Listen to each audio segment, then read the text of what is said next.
خب ما تا اینجا 5 ولتی که میرسیده به مادربرد رو با هم بررسی کردیم و بعد از این میخوایم بریم سراغ المان بعدی که میشه آیسی محافظ شارژ که به اسم OVP هم شناخته میشه، Over Voltage Protection، یعنی در برابر ولتاژ اضافه گوشی رو محافظت میکنه.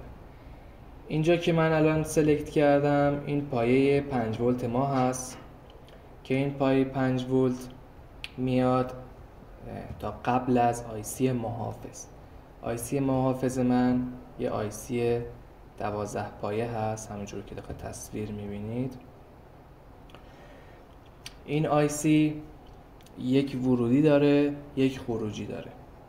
این لاین هایی که قرمز هست میبینید اینها ورودی 5 ولت آیسی محافظ من چجوری متوجه میتونم بشم که آیسی محافظ من سالمه؟ اولا که اون 5 ولتی که روی کانکتور بود من رو اون کلیک کردم و اون پایه با این ورودی آیسی محافظ من مشترکه. یعنی اگر که 5 ولت من به مادربرد میرسه به این معنیه که این پایه های قرمز رنگ هم باید 5 ولت رو داشته باشه. حالا من میام مولتی متر رو میذارم رو تست ولتاژ. این پایه های قرمز رو میگیرم، از ورودی آیسی محافظم مطمئن میشم. حرکت بعدی باید بیام این 3 تا لاین ورودیه و این 3 تا لاین خروجی منه.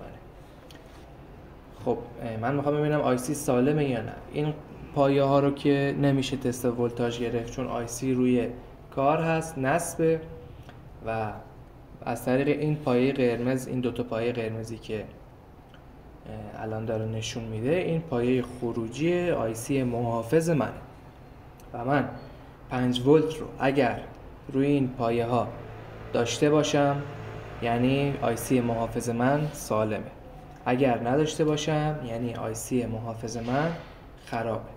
به همین سادگی. و خیلی وقتا پیش میاد که 5 ولت ما اینجا نداریم، این یعنی محافظ ما خرابه و ما 2 تا کار میتونیم انجام بدیم. یکی که آیسی محافظ رو برداریم و از این پایه های قرمز، یعنی این که الان خروجیه و این ورودیه رو، یه دونه از اینا رو به همدیگه سیم بزنیم، یه دونه از ورودی ها رو بزنیم به یه دونه از خروجی ها، اینطوری آیسی یک سره میشه.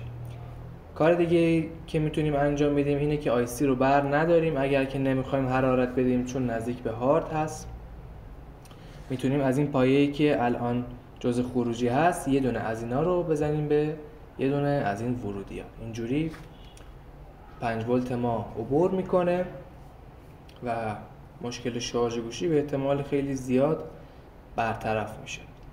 اگر که برد اوراقی دارید، اگر که همین مدل هست، بتونید آیسی محافظ رو جایگذاری کنید بهتر هست، چون همونطور که از اسمش معلومه این محافظت میکنه از مدار و اگر که یک سره بشه دیگه محافظتی نمیتونه از مدار کنه و مورد بعدی که میتونه آسیب بزنه به خود آیسی شارژ هست.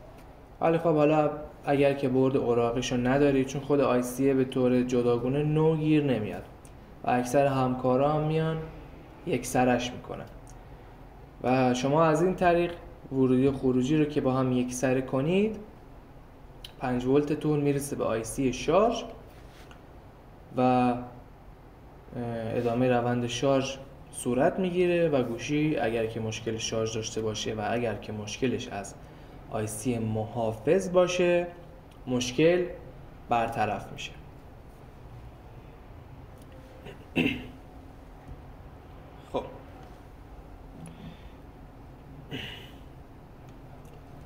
خب ما تا اینجا 5 ولت رو داشتیم. همونطور که روی این پایه میبینید نوشته وی باس. وی باس یعنی ولتاژ 5 ولت. هر جا که ولتاژ 5 باشه یعنی وی باس هست. این 5 ولت تا اینجا اومد رسید، تا قبل از آیسی شارژ. وقتی به آیسی شارژ میرسه آیسی شارژ 5 ولت رو میگیره، طبق مداراتی که داخل خودش هست این 5 ولت تبدیل میشه به 4 ولت، 3.7 تا 4.2 ولتاژی که برای روشن شدن گوشی، برای شارژ شدن باتری لازم است. و وقتی که این 5 ولت تبدیل شد به 4 ولت، از وی باس میشه وی سی سی مین یا وی سیستم. و این که میگن وی باس باید چک بشه، وی سی سی مین باید چک بشه یا وی سیس باید چک بشه، منظورشون اینه وی باس 5 ولتیه که قبل از آیسی شارژه، وی سی سی مین یا وی سیس 4 ولتیه که بعد از آیسی شارژ هست. و 4 ولت بعد از آیسی شارژ میاد روی سلف LX. اینجا همونجور که نگاه کنید نوشته LX و روی این پایه نوشته وی بعد سیس، این همون منظورش سیستم هست. پس اینجا چی شد؟ من اگر که بخوام آیسی شارژم رو تست کنم، متوجه بشم که آیا آیسی شارژ من سالمه یا آیسی شارژ من خرابه، مثل آیسی محافظ که می اومدیم ورودی رو چک می کردیم و خروجیش رو چک می کردیم، اینجا هم به همین صورته. یعنی ما میایم 5 ولت تا قبل از آیسی شارژ چک میکنیم، میبینیم خب 5 ولت رو داریم. اگر که 4 ولت رو سر این سلف LX به طور ثابت داشته باشیم، یعنی آیسی شارژ ما سالم هست. و اگر که نداشته باشیم یعنی آیسی شارژ ما مشکل داره، به همین سادگی. و اینجوری هست که هر مرحله ما داریم میریم جلوتر و روندی که اون ولتاژ طی میکنه تا آخرش به سر باتری برسه رو داریم دونه دونه با هم بررسی میکنیم. و شما با یک تست ساده، با تست 2 تا نقطه دور آیسی شارژ میتونی متوجه بشی که آیسی شارژت سالمه یا مشکل داره. خب تا اینجا آیسی شارژ رو کامل با هم بررسی کردیم و بعد از این میخوایم بریم سراغ المان بعدی. و موضوعی که باید بدونید اینه که این 4 ولتی که از آیسی شارژ خارج میشه میاد میره به سر کانکتور باتری و از این طریقه که شارژ میشه. ولی یه المان دیگه هم هست که اون مهمه و آیسی تغذیه هست.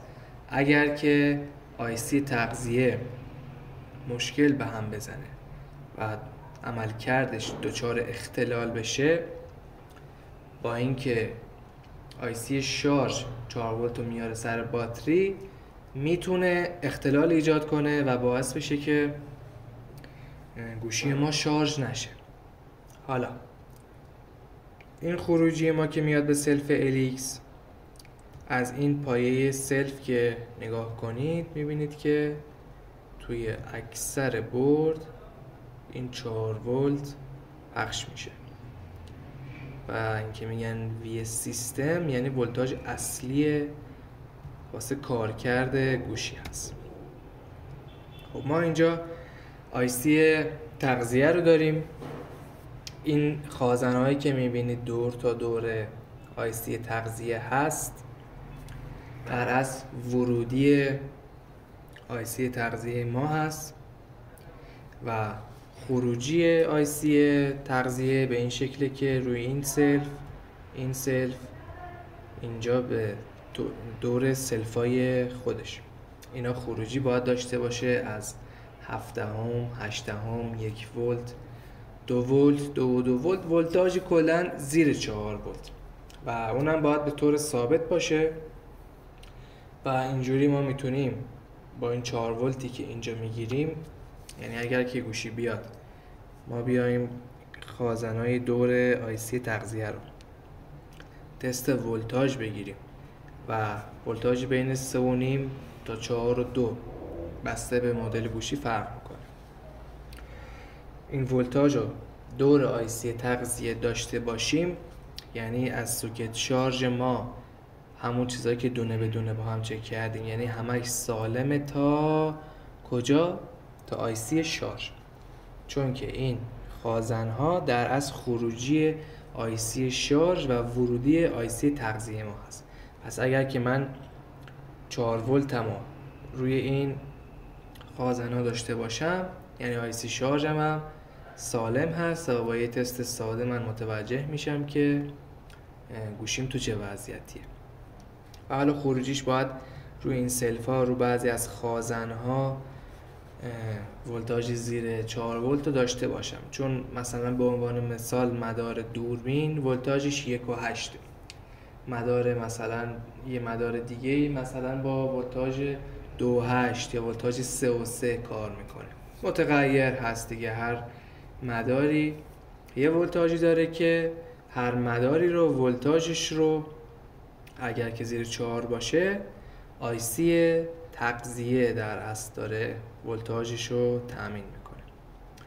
اینم تا اینجا، اینم آیسی تغذیه ما.